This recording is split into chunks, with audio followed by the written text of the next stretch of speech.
Hello everyone, welcome to our channel Education Hotspot. So this is the next video in IGNOU MA Sociology paid classes. In this video हम लोग MSOE 1 का एक topic cover करने वाले हैं, which is very easier और important topic we can say. This is constitutional provision regarding education. अब subject हमारा सोशोलॉजी ऑफ एजुकेशन है, शिक्षा का समाजशास्त्र हमारा सब्जेक्ट है. तो आपका जो कॉन्स्टिट्यूशन है वो एजुकेशन के बारे में क्या कहता है. अगर आपने किसी भी सब्जेक्ट के लिए पॉलिटी पढ़ी है, मतलब किसी भी एग्जाम के लिए पॉलिटी पढ़ी है, कॉन्स्टिट्यूशन का कुछ बेसिक चीज़ें पढ़ी हैं, तो आपको पता होगा एजुकेशन को लेके भी हमारे कॉन्स्टिट्यूशन अलग अलग तरीके की राइट की बात करते हैं, जिनमें इक्वालिटी की भी बात होती है, जिसमें आपकी रिलीजियस जो आपका एजुकेशनल इंस्टीट्यूशन ओपन करना है उसकी भी बात होती है, राइट टू एजुकेशन की भी बात होती है. तो एजुकेशन के लिए, एजुकेशन के रिगार्डिंग अलग अलग जो प्रोविज़न है वो कॉन्स्टिट्यूशन में ऑलरेडी इनलिस्टेड है. तो वो वन बाय वन एक तरीके से देखो फैक्चुअल क्वेश्चन है, जिसको आपको फैक्ट के साथ, आर्टिकल के साथ कि कॉन्स्टिट्यूशन का कौन सा पार्ट क्या बात करता है, ये हमें प्रेजेंट करना होगा. तो पहले थोड़ा सा इंट्रोडक्शन हम क्रिएट करेंगे. मैं एक बार बाइलिंगुअली ही समझा रही हूँ, तो हिंदी मीडियम वाले बच्चे भी नोट्स से पढ़ लेंगे. ये नोट्स मैंने ऑलरेडी आप लोगों को भेजे हुए हैं, तो मैं बोल के बता रही हूँ, हिंदी इंग्लिश दोनों में रहेगा. हिंदी मीडियम के नोट्स अटैच हैं, आप लोग साथ में पढ़ेंगे. सोसाइटी की देखो कुछ एस्पिरेशंस होते हैं, कुछ गोल्स होते हैं. जैसे हर इंडिविजुअल के अपने कुछ गोल है, हमें ये करना है, हमें ये अचीव करना है, हमें ये जॉब चाहिए, दिस एंड दैट. तो सोसाइटी के भी कुछ गोल होते हैं, और ये जो एस्पिरेशंस हैं ये जनरली कब आप फुलफिल कर सकते हो, जब आपका सोसाइटी का डेवलपमेंट हो रहा है, जब सोसाइटी डेवलप हो रही है. डेवलपमेंट के बहुत सारे अलग अलग फेजेस, आयाम हो सकते हैं, हर स्फेयर में डेवलप होने की बात होती है. और उसमें जैसे कि क्या क्या हो, जनरल वेलबींग, लोगों की वेलबींग रहे, स्टैंडर्ड ऑफ लिविंग प्रमोट हो, इकोनॉमी ग्रो करे, आपका जो कल्चर है वो प्रिजर्व रहे, सेफ रहे, और ट्रांसमिट हो फ्रॉम पर्सन टू पर्सन, आगे वो चीज़ जाए. कल्चर ट्रांसफर भी होना चाहिए. तो इस सब केस में सोसाइटी जो है वो डेवलप करेगी. Due to this society have acknowledge the potential of education. इस वजह से सोसाइटी ने ये समझा कि एजुकेशन कितनी इंपॉर्टेंट है. अगर कोई पर्सन एजुकेटेड होगा, उसको नॉलेज होगी, तभी तो ये सब चीज़ें पॉसिबल हैं, तभी वो अच्छा काम माइंड में, मतलब अगर आप नॉलेजेबल हो, आपके पास एजुकेशन है, तो आप अवेयर हो. पहली बात तो आप अच्छा पढ़ रहे हो, तो अच्छी जॉब लेके अच्छा इकोनॉमी में कंट्रीब्यूट कर सकते हो, प्लस आप एक कंट्री के लिए एक अच्छे सिटीजन बन सकते हो. वैसे ऑल्दो ऐसा नहीं होता, पढ़े लिखे लोग भी कई बार गड़बड़ करते हैं चीज़ों में, बट ठीक है, आप मान के चलते हैं कि एक अच्छी एजुकेशन मतलब एक अच्छे सिटीजन.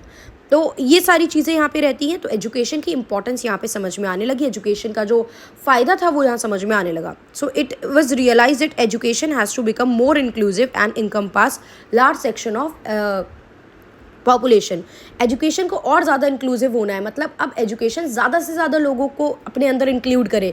अभी तो सिर्फ कुछ सेक्शन जो वेल्दी पीपल है उन्हीं को मिल पा रही है, जो अफोर्ड कर सकते हैं. तो बाकी जो अफोर्ड नहीं कर सकते वो भी तो एक बहुत बड़ा सेक्शन है, उन तक एजुकेशन कैसे पहुँचे, और सबको समान अवसर मिलने चाहिए, ये बात पे भी ये फोकस कर रही है.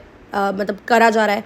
वो कर कौन सकता है, वो आपके बड़े बड़े लीडर, एलीट पीपल, जो गवर्नमेंट में बैठे, सरकार में बैठे लोग हैं, वही कर सकते हैं. देखो हिंदी में भी यही सब मेंशन है. तो वो कर कौन सकता है, यही बात यहाँ पे बोली गई है. यूनाइटेड नेशन जो एक अंतर्राष्ट्रीय संगठन है, उसके हिसाब से इक्विटेबल सोशल डेवलपमेंट बहुत ज़्यादा ज़रूरी है. बराबरी का सामाजिक विकास ज़रूरी है अगर आपको डेवलप करना है, गरीबी ख़त्म करनी है. वरना कुछ लोग अमीर हो जाएंगे, बाकी तो एक major section, major chunks of people तो गरीब रह जाएगा ना. तो गरीबी ख़त्म कैसे हो पाएगी. इसीलिए ये नीड है कि आप इम्प्रूव करें और क्वालिटी ऑफ लाइफ को थोड़ा सा ज़्यादा इम्प्रूव करने की कोशिश करें. एंड सोशल इंटीग्रेशन से, सामाजिक एकजुटता से ऐसी सोसाइटी क्रिएट करें जो कि सबके लिए हो, सोसाइटी फॉर ऑल.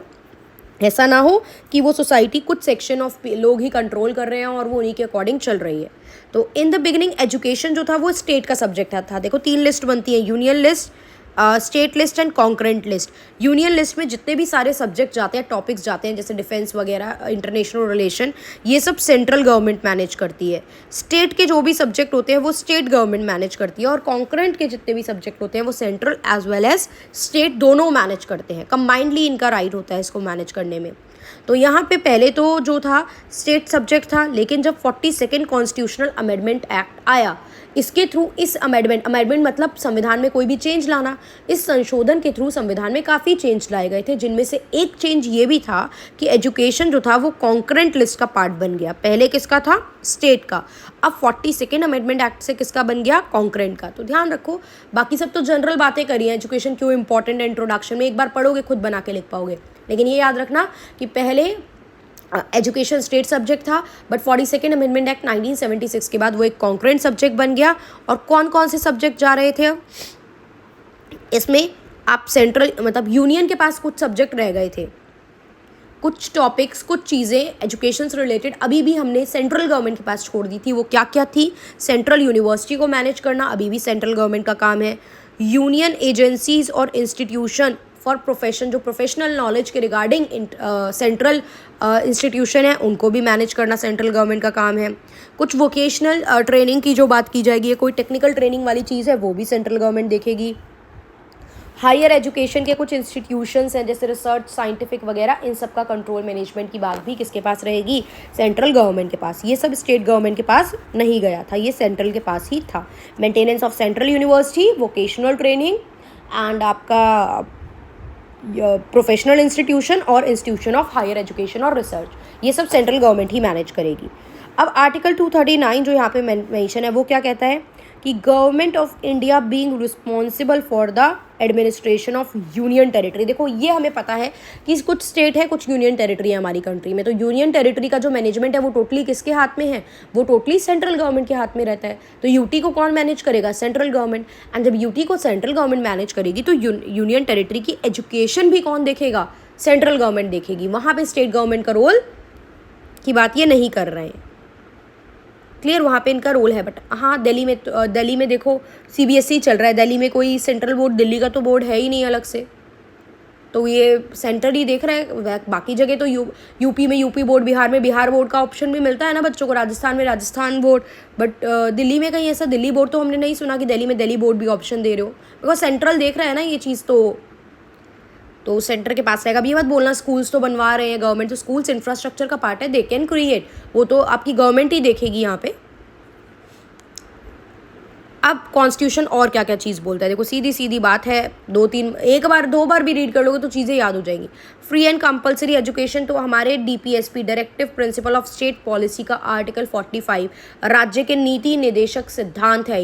ये बेसिकली डीपीएसपी देखो फंडामेंटल राइट, सिटीजन को राइट दे रहे हैं, आपको हक दे रहे हैं कि आप क्या क्या कर सकते हो अगर आपके साथ इनजस्टिस हो रही है।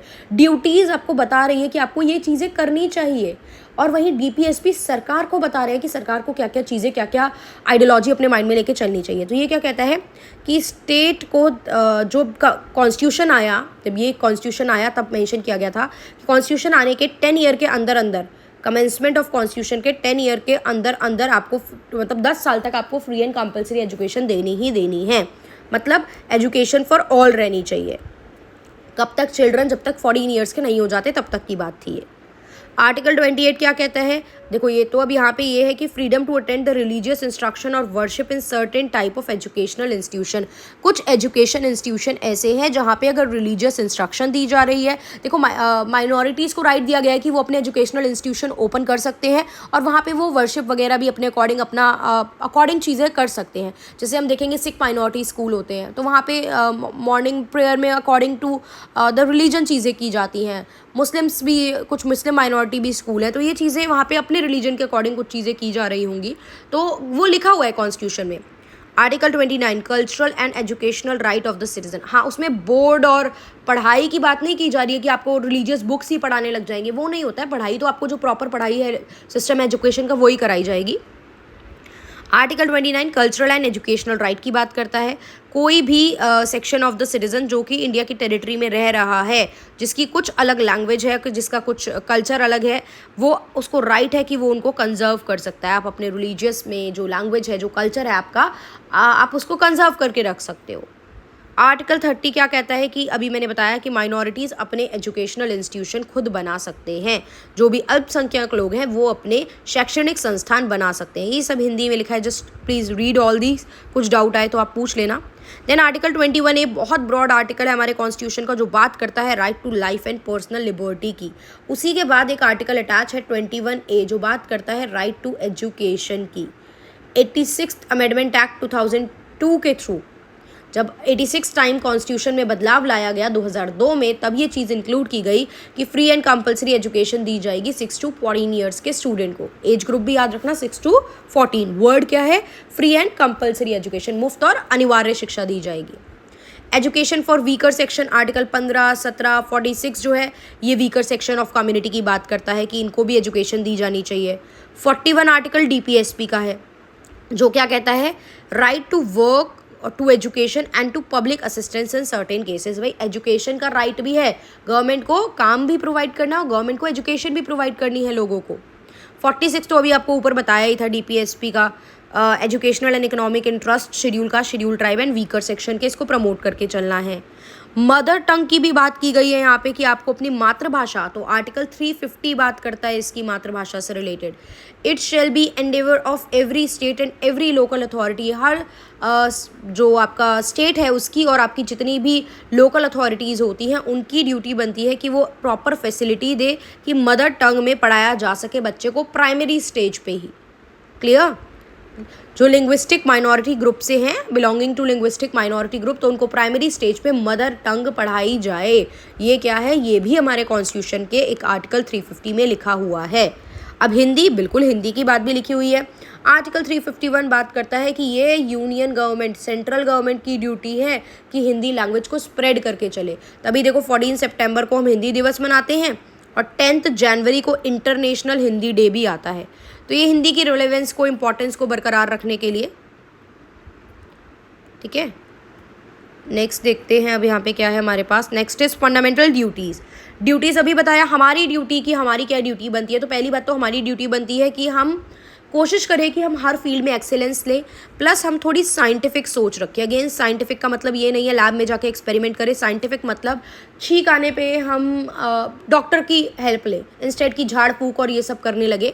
तो ये चीज़, प्लस पेरेंट्स की भी ड्यूटी बनती है। It is the duty of the parents to send their ward to school. Parents की ये ड्यूटी है कि वो अपने बच्चे 6 से 14 साल के बच्चों को स्कूल में भेजें, बिकॉज गवर्नमेंट तो फ्री एजुकेशन दे ही रही है।